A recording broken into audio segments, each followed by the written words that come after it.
Hey, Rolling Out family. Welcome to another edition of Rolling Out Music. I'm your host, Eddy Precise Lamarre, and today we're joined by an incredibly gifted composer, conductor, and creative voice of our generation, Joel Thompson. You may know him from the soul-stirring choral work of Seven Last Words of the Unarmed, but his artistry stretches far beyond. With his upcoming performance at Ravinia on July 20th, we're diving into what fuels his creativity, his reflections on music as protest, and what audiences can expect from this powerful evening.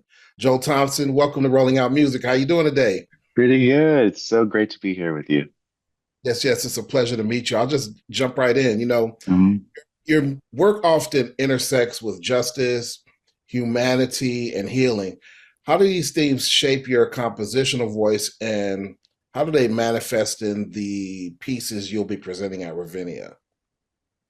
Yes, well, I feel that my music and my artistry is in dialogue with the legacy of everyone from Beethoven and Shostakovich to Nina Simone and Marvin Gaye. These are artists that are looking at the society around them and taking their craft as a way to respond to it, to galvanize community in support of issues that matter to them and their personhood. And so I'm basically doing the same thing. And I sort of fell into the compositional space in the classical music space accidentally as a choir teacher in South Georgia when I wrote my Seven Last Words of the Unarmed. And that was a way for me to document my own feelings after the death of Eric Garner in 2014. And so this very vulnerable piece became a springboard and a piece that continues to teach me as long as it continues to exist on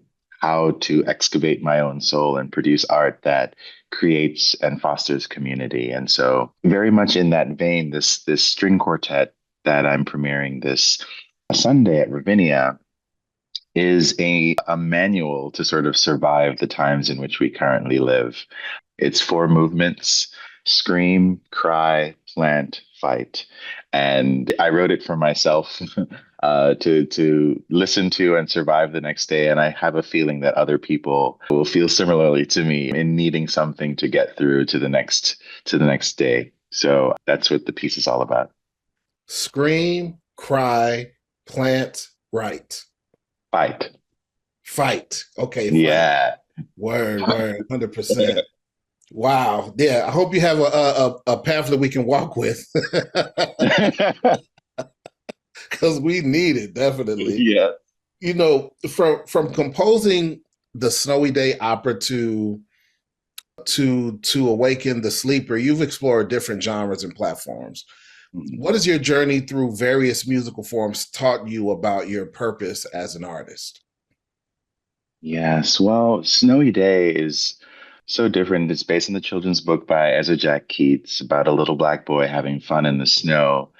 And while that might not seem very revolutionary, we all know the story of Tamir Rice, who was also a black boy playing in the snow, and his life was taken away so quickly. And there's something revolutionary about creating a musical narrative that imagines what life would be like if we didn't have to worry about the threat of state violence against Black bodies. But it is also, at its core, a piece rooted in whimsy and looking at the world with wonder and rather than fear. And that's very difficult to do nowadays. But this music has taught me that I have to be able to access both parts of who I am.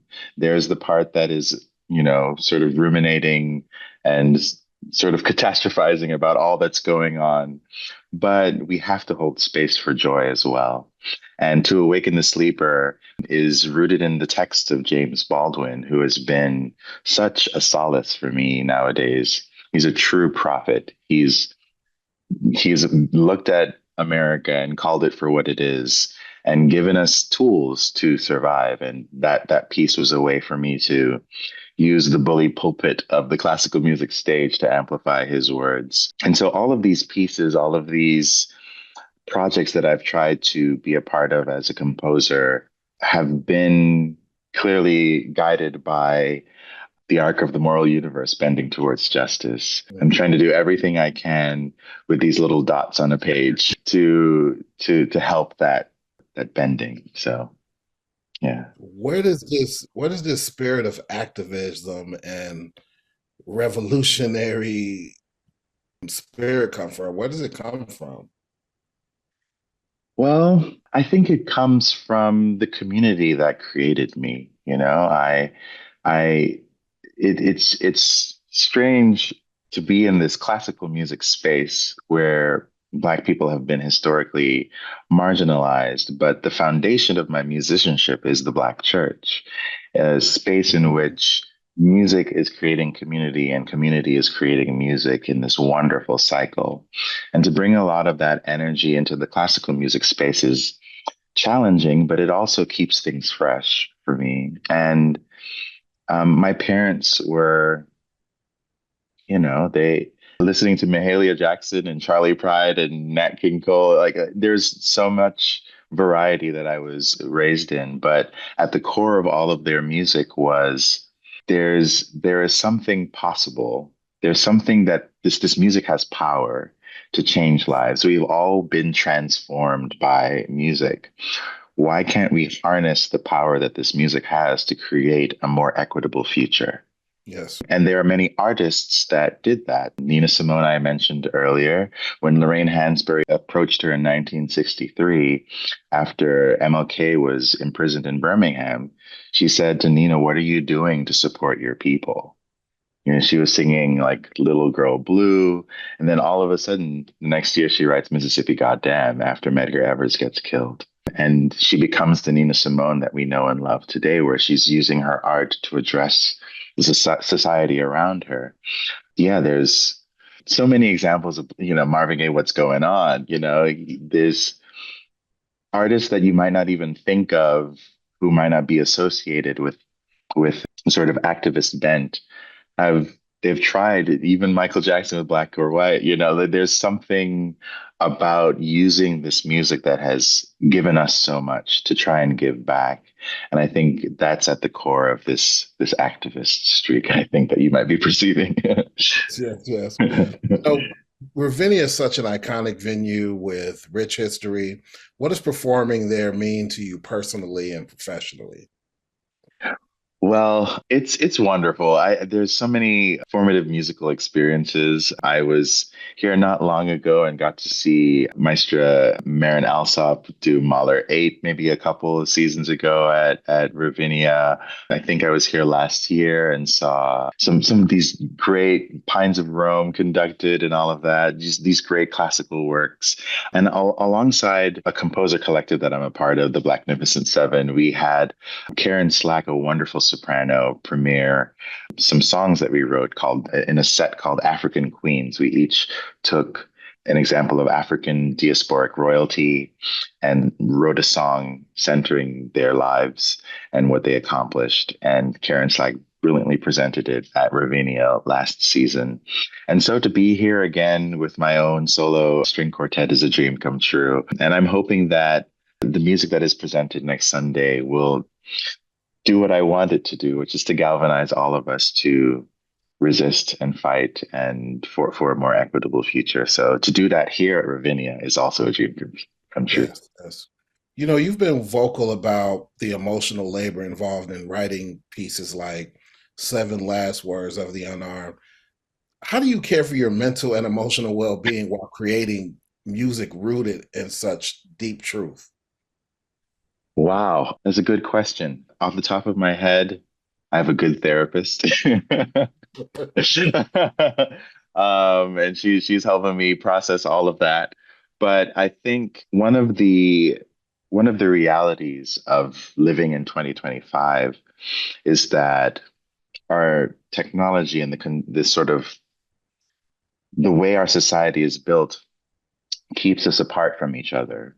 We're so individualistic right now. And when I look at the Black freedom movement and look at how the Black church was an essential part of these movements as a gathering space, as a way for community to build. And now that the church is not functioning as that space, what other spaces can we create that will serve as that platform to move justice forward?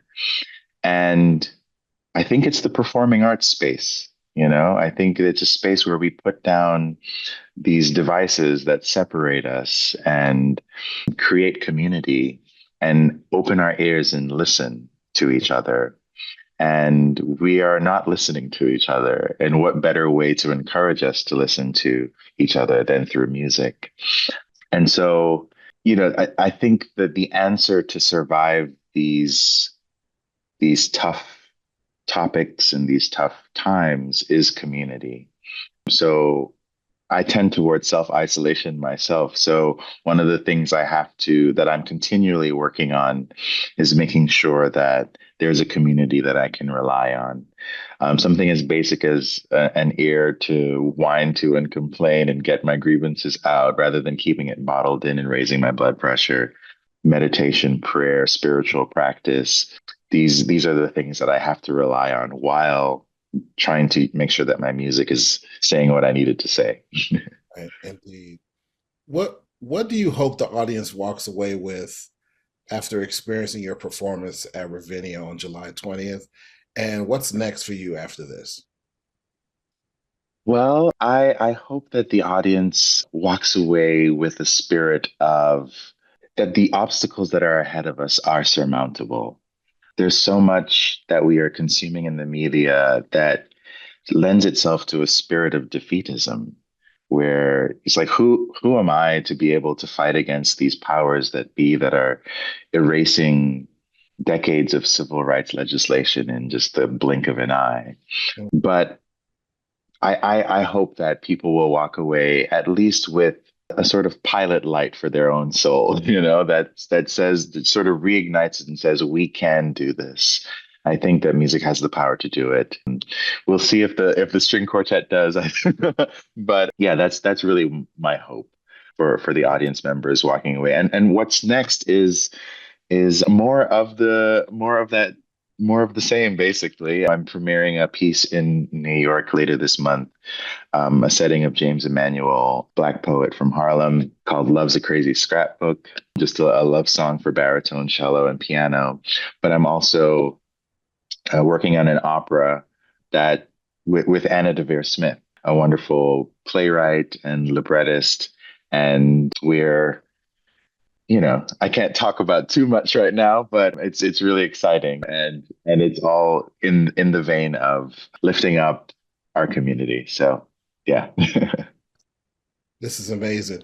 Joel, thank you so much for sharing your insight and powerful perspective with us. Thank you for joining us today. My pleasure. Yes. We can't wait to experience your performance at Ravinia.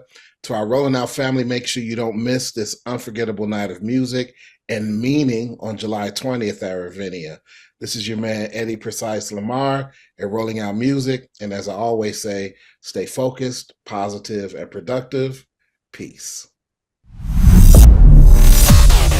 Yeah.